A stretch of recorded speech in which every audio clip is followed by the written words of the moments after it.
সঙ্গে সঙ্গে বলবে সেই জন্য রাহুল চ্যাটার্জির সঙ্গে কোনো সম্পর্ক না রাখে।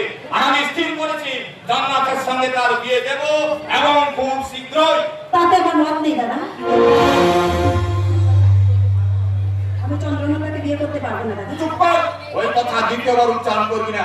আমি স্থির করেছি জান্নাতের সঙ্গে তোর বিয়ে দেব এবং খুব শীঘ্রই। তাহলে আমার সিদ্ধান্তটা তুমি শুনে রাখো দাদা, আমি রাহুলকে ভালোবাসি এবং তাকেই আমি স্বামী হিসেবে পেতে চাই।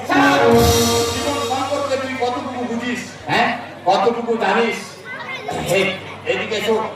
জীবন সম্পর্কে তুই কতটুকু তোর জ্ঞান আছে তুই কি জানিস না? ভালোবাসা হলো একটা মধুর মিলন, মধুর সম্পর্কের স্থাপন।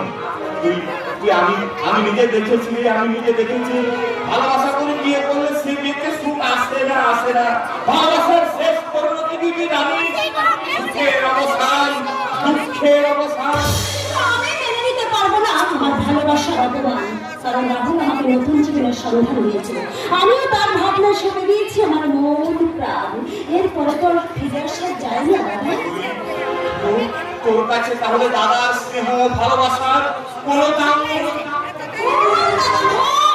আমি যখন তোমাকে ছাড়তে পারবো না, তেমনি আমি রাহুলকেও হারাতে পারবো না। তাই এখন আমার একটাই সিদ্ধান্ত, আর সেটা হলো আত্মহত্যা।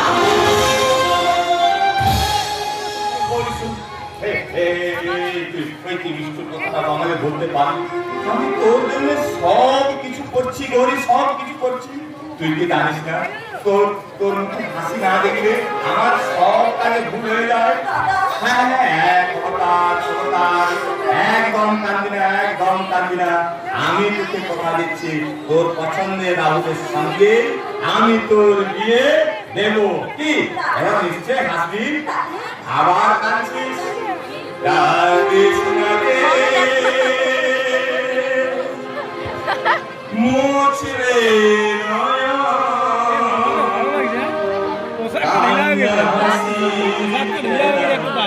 এই তো জীবন, কাঁদিস না রে।